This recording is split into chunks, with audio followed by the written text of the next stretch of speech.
नमस्कार दोस्तों, आज फिर आपका स्वागत है क्राउन इमिग्रेशन के यूट्यूब चैनल पर। तो आज भी मेडिकल सब्जेक्ट से रिलेटेड हम बात करेंगे।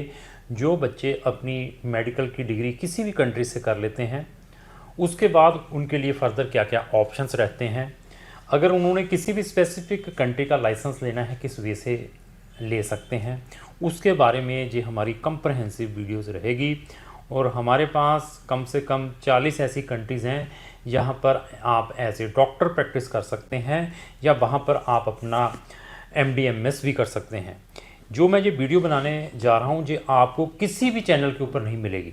जो मैं इस वीडियो के अंदर चीज़ें आपको एक्सप्लेन करने वाला हूँ, क्योंकि ये चीज़ें तभी हम आप तक लेकर आते हैं क्योंकि इन चीज़ों को हमने प्रैक्टिकल किया होता है। और हम एक ही कंट्री के ऊपर डिपेंड नहीं हैं। मैं बार बार आपको स्टार्टिंग से बताता आ रहा हूँ, जितनी भी मेरी वीडियो आप देखेंगे उसमें आपको आइडिया हो जाएगा। उनको देखने के बाद हमारे पास MBBS से रिलेटेड 60 कंट्रीज़ हैं, 60 कंट्रीज़ हैं। यहाँ पर हम बच्चों को ऑप्शंस प्रोवाइड करते हैं जहाँ पर उनको मैक्सिमम बेनिफिट मिल सकता है अगर आप वहाँ पर जाकर अपनी MBBS करते हैं। बट डिपेंड है आपकी प्रोफाइल के ऊपर। तो MBBS इन अब्रोड से related as well as options for medical students in abroad apart from MBBS, और MBBS के बाद क्या करें, ऐसी हमारी नंबर ऑफ़ वीडियोज़ हैं। हमने उसकी एक प्लेलिस्ट बनाई हुई है MBBS इन अब्रोड। उस प्लेलिस्ट में आपको सिर्फ मेडिकल रिलेटेड वीडियोज़ ही मिलेंगी। उसका लिंक भी मैंने अपने डिस्क्रिप्शन बॉक्स में लगाया है, वहाँ जाकर आप हमारी नंबर ऑफ़ वीडियोज़ देख सकते हैं। उसके बाद आपने डिसीज़न लेना है कि आपने जो अपना काम है कौन सा, फ़ॉरेन में MBBS के लिए या MBBS के बाद क्या ऑप्शंस हैं, उस कंसल्टेंट के थ्रू करना है। मार्केट के अंदर आपको यूक्रेन ही कंट्री प्रमोट करने वाले मिल सकते हैं, रशिया, चाइना, छोटी छोटी जॉर्जिया, आर्मीनिया जैसे कंट्री मिल सकते हैं MBBS। लेकिन इस वीडियो में आपको आइडिया हो सकता है कि आपके लिए कितने बड़े बड़े प्लेटफॉर्म हैं जहां पर आप एज ए डॉक्टर प्रैक्टिस कर सकते हैं उन कंट्रीज़ में जाकर। उसके बाद आपके लिए पूरा वर्ल्ड भी ओपन हो सकता है अगर आपने डॉक्टर की प्रैक्टिस करनी है। एक प्रेस्टीजियस प्रोफेशन है डॉक्टर का, और इसको आप अच्छी कंट्रीज से और एक अच्छे कंसल्टेंट के थ्रू सर्विस हायर करने की कोशिश करें। सबसे पहले जो मेन ड्रीम है हर एक स्टूडेंट का, हर एक बच्चे का, हर एक पेरेंट्स का, USMLE, कि मैंने तो अपनी जो प्रैक्टिस है कहाँ जाकर करनी है, USA में जाकर करनी है। तो ये USMLE बताने वाले आपको नंबर ऑफ़ कंसल्टेंट मार्केट के अंदर मिलेंगे। अभी आप वन बाई वन जब सुनेंगे तो आपको फिर आइडिया होगा कि आपके लिए तो बड़ा पूरे का पूरा वर्ड पड़ा है प्रैक्टिस के लिए, जहाँ जाकर आप एज ए डॉक्टर की प्रैक्टिस कर सकते हैं। तो United state medical licensing exam है, इसको आप अपेयर होना है तो सबसे पहले जो एग्ज़ामिनेशन फॉर मेडिकल ग्रेजुएट्स हैं वहाँ से अपनी डिग्री को अवेलुएट भी कराना पड़ता है, जिसको ECFMG कहते हैं। आपने ECFMG की वेबसाइट को स्ट्रिक्टली फॉलो करना है अगर आप किसी भी कंट्री में जाकर एज ए डॉक्टर प्रैक्टिस करना चाहते हैं। तो अगर ये बच्चे का ड्रीम नहीं कंप्लीट होता तो कुछ ऐसी कंट्रीज़ हैं जहाँ से अगर आप MBBS कर लेते हैं तो आप डायरेक्टली UK में जाकर भी NHS जो है UK में जाकर PLAB के जो एग्ज़ाम 1-2 है, जिनको F1 F2 कहते हैं, उनमें भी आपको रिलैक्सेशन मिल सकती हैं। उन एग्ज़ाम के विदाउट भी आप फ़ॉरेन UK में जाकर प्रैक्टिस कर सकते हैं एज ए डॉक्टर। तो ये भी हम आपको ऑप्शंस प्रोवाइड कर सकते हैं।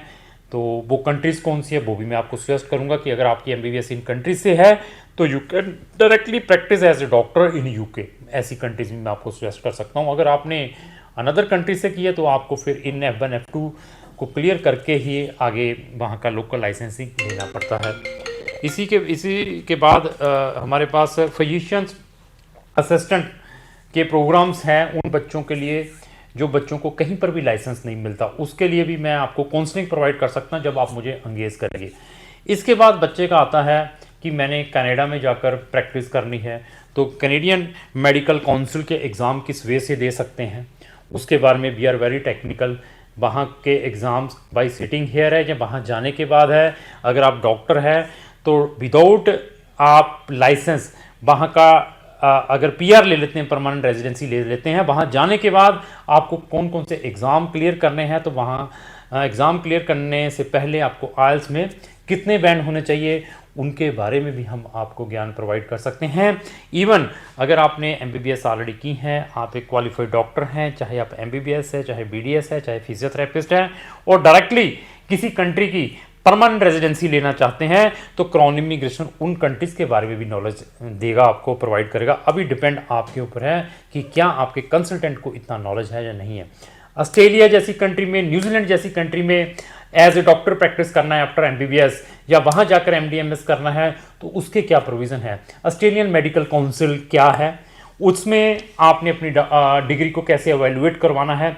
बिफोर एवेल्यूएटिंग द डिग्री आपके आल्स में कितने बैंड होने चाहिए। आप डायरेक्टली ऑस्ट्रेलिया की पीआर कैसे ले सकते हैं अगर आप एक क्वालिफाइड डॉक्टर हैं, उसके लिए क्राउन इमिग्रेशन आपको गाइड कर सकता है। न्यूजीलैंड लाइसेंसिंग एग्ज़ाम क्या है अगर आपने न्यूजीलैंड में जाकर एज ए प्रैक्टिस करनी है। तो ये जो मैंने 5 कंट्रीज़ हैं, जो फर्स्ट वर्ल्ड कंट्रीज़ हैं, उनके बारे में आपको बताया है। इसी तरीके से मेडिकल काउंसिल आयरलैंड, अगर आप आयरलैंड में जाकर एज ए डॉक्टर प्रैक्टिस करना चाहते हैं, आपने एमबीबीएस की हुई है, तो आपको आयरलैंड में जाने के क्या प्रोविज़न है, वहाँ पर कौन से लाइसेंसिंग एग्ज़ाम्स हैं, कितने टाइप के हैं, और आइल्स में क्या रिक्वायरमेंट है, ये वही टेक्निकल पर्सन बता सकता है जिन्होंने इन कंट्रीज़ के अंदर एप्लीकेशन स्टूडेंट्स की डाली हुई है। सिंगापुर मेडिकल काउंसिल क्या है, अगर आपने सिंगापुर में जाकर प्रैक्टिस करनी है। हांगकांग मेडिकल काउंसिल क्या है, हांगकांग में क्या आप आपने इंग्लिश में वहाँ पर इंग्लिश में वहाँ के एग्ज़ाम एप्लीकेबल हैं फॉरेन डॉक्टर्स के लिए या नहीं है, ये वही टेक्निकल पर्सन बता सकता है जिनको इन चीज़ों के बारे में नॉलेज है। जर्मनी में आपने एज ए डॉक्टर की प्रैक्टिस करनी है। साउथ अफ्रीका जैसी कंट्री में, South Africa medical licence exam क्या है, अगर आप साउथ अफ्रीका में भी जाकर अपना डॉक्टर प्रैक्टिस करना चाहते हैं। साउथ कोरिया जैसी कंट्री, जापान में जाकर आप एज ए डॉक्टर प्रैक्टिस करना चाहते हैं आफ्टर एमबीबीएस, तो जापान में आपके लिए जो उनका NH1 जो लैंग्वेजेस हैं, जैपनीज लैंग्वेज, जहाँ साउथ कोरिया में साउथ कोरियन लैंग्वेज है, किस लेवल तक होना चाहिए, तो उसके एग्ज़ाम कहाँ कहाँ पर होते हैं डॉक्टर लाइसेंसिंग के, ये वही टेक्निकल पर्सन बता सकते हैं जिन्होंने इन कंट्रीज़ में रेगुलर एप्लीकेशंस डाली हुई हैं। तो आप इन कंट्रीज़ की कोई भी हमारी वीडियोस देखें प्लेलिस्ट में जाकर, जैसे मैं कहूँ स्टडी इन साउथ कोरिया, साथ में क्राउन इमिग्रेशन लिखें, तो आपको हमारी साउथ कोरिया की नंबर ऑफ़ वीडियोस मिलेंगी, उससे आपको आइडिया हो सकता है। आप चाहते हैं कि मैंने जर्मनी या ऑस्ट्रिया या स्विट्ज़रलैंड जैसी कंट्री या बेल्जियम जैसी कंट्री में जाकर एज ए डॉक्टर प्रैक्टिस करनी है, मेरे पास ऑलरेडी एमबीबीएस की डिग्री है और मैं यहाँ पर एज ए डॉक्टर प्रैक्टिस कर रहा हूँ, तो मुझे सर बेल्जियम कंट्री के ऑप्शंस बताएं। क्राउन इमिग्रेशन आपको बता सकता है how you will obtain a doctor licence of Belgium, या स्विट्जरलैंड है, या जर्मनी है, या ऑस्ट्रिया है। But it is again depend कि आप अपनी जो आइदर जर्मन लैंग्वेज या फ्रेंच लैंग्वेज अगर फ्रांस में जाकर करनी है, जब जहाँ आपने स्विट्जरलैंड में करनी, क्योंकि वहाँ पर भी फ्रेंच लैंग्वेज एक्सेप्टेबल है, जर्मन लैंग्वेज एक्सेप्टेबल है, बेल्जियम में भी ये दोनों लैंग्वेज एक्सेप्टेबल है। मैं आपको बता सकता हूँ किस लेवल पर करनी है और आपने कौन कौन से एग्ज़ाम्स देने हैं। आप मुझे अगर डिस्कस करते हैं कि नहीं सर मैंने तो जाकर स्वीडन, फिनलैंड, डेनमार्क, नॉर्वे जैसी कंट्री में एज ए डॉक्टर प्रैक्टिस करना है, मैंने एमबीबीएस की हुई है, तो we can suggest how you can enter in that countries to practise as a doctor. मैंने ये जैसी चीज़ें बताई हैं, अगर आपके कंसल्टेंट को ऐसा नॉलेज है, एमबीबीएस छोड़ दीजिए छोटी छोटी कंट्री, मैं कहूँगा कि आप उस कंसल्टेंट की सर्विस हायर करें जिनको इन चीज़ों के बारे में नॉलेज है। ये नॉलेज तब आती है क्योंकि हम इनको पढ़ते हैं और we are putting the application, और हमें ये भी मालूम है कि आपके पास एमबीबीएस की डिग्री है बट आपके पास एमबीबीएस का लाइसेंस नहीं है, आइदर जिस कंट्री में किया है या इंडिया का, आपके पास सिर्फ डिग्री है, तब आपके लिए बेस्ट से बेस्ट कौन से ऑप्शंस हो सकते हैं। दिस इज अगेन डिपेंड कि आपका कंसल्टेंट कैसा है, वो आपको किस टाइप की काउंसलिंग दे सकता है। अभी इसके अलावा कुछ इंटरनेशनल एग्जाम्स हैं, उनके बारे में मैं डिस्कस करूंगा। वो इंटरनेशनल एग्जाम किस चीज़ के लिए एप्लीकेबल है। आईमेट का मैं अगर बोल देता हूं तो सब कहेंगे कि ये तो इटली के लिए एप्लीकेबल ही रहता है, लेकिन अगर आपने आईमेट का एग्ज़ाम दिया है तो हमारे पास ऐसी और भी कंट्रीज़ हैं जो आपको admission on the basis of IMAT exam के बेसिस पर भी एडमिशन दे सकती हैं, जिन्होंने एमबीबीएस जाकर फॉरेन कंट्रीज़ में करनी है। जैम सेट एग्ज़ाम, जो जैम सेट एग्ज़ाम है वो कौन सी कंट्री के लिए एप्लीकेबल है। आपने यूकेट एग्ज़ाम दिया है, बीमेट एग्ज़ाम दिया है, वो कौन सी कंट्री के लिए एप्लीकेबल है, ये वही टेक्निकल पर्सन बता सकता है जिन्होंने यूके जैसी कंट्री में भी एमबीबीएस के स्टूडेंट्स भेजे हैं। हमें मालूम है कि यूके की कौन सी यूनिवर्सिटीज़ बीमेट वाले स्टूडेंट्स को एक्सेप्ट करती है, कौन सी यूनिवर्सिटीज़ यूकेट वाले एग्ज़ाम बच्चे को ही एक्सेप्ट करती है। इवन अगर आपका यूके में एडमिशन नहीं होता आफ्टर गिविंग द यूकेट और बीमेट एग्ज़ाम, हमें मालूम है इन एग्ज़ाम से आप कौन सी अनदर कंट्रीज़ जो कि यूके के इक्विवेलेंट हैं उनको इनकैश कर सकते हैं। चाहे वो मैं एस्टोनिया की बात करूं, चाहे मैं क्रोएशिया की बात करूं, चाहे मैं साइप्रस, चाहे मैं माल्टा की बात करूं, क्योंकि वहाँ पर भी कुछ ऐसी यूनिवर्सिटीज़ हैं those are accepting these type of exam. Malaysia का क्या ड्रॉबैक है, फिलीपीन का क्या ड्रॉबैक है अगर वहाँ से आप MBBS की डिग्री करते हैं, और ये चीज़ें वही बता सकते हैं जिनको इन इंटरनेशनल एग्ज़ाम्स के बारे में मालूम है, जो बच्चे हमारे थ्रू इस टाइप के एग्ज़ाम्स अप्लाई करते हैं।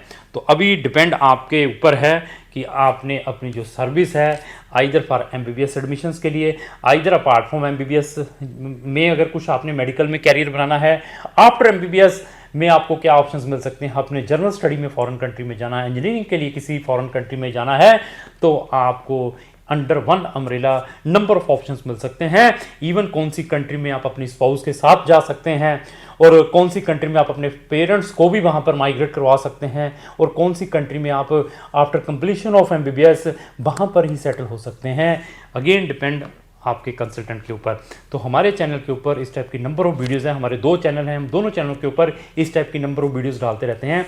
अगर आपको हमारी ये वीडियो अच्छी लगी तो इसको लाइक एंड शेयर करना ना भूलें। Thank you.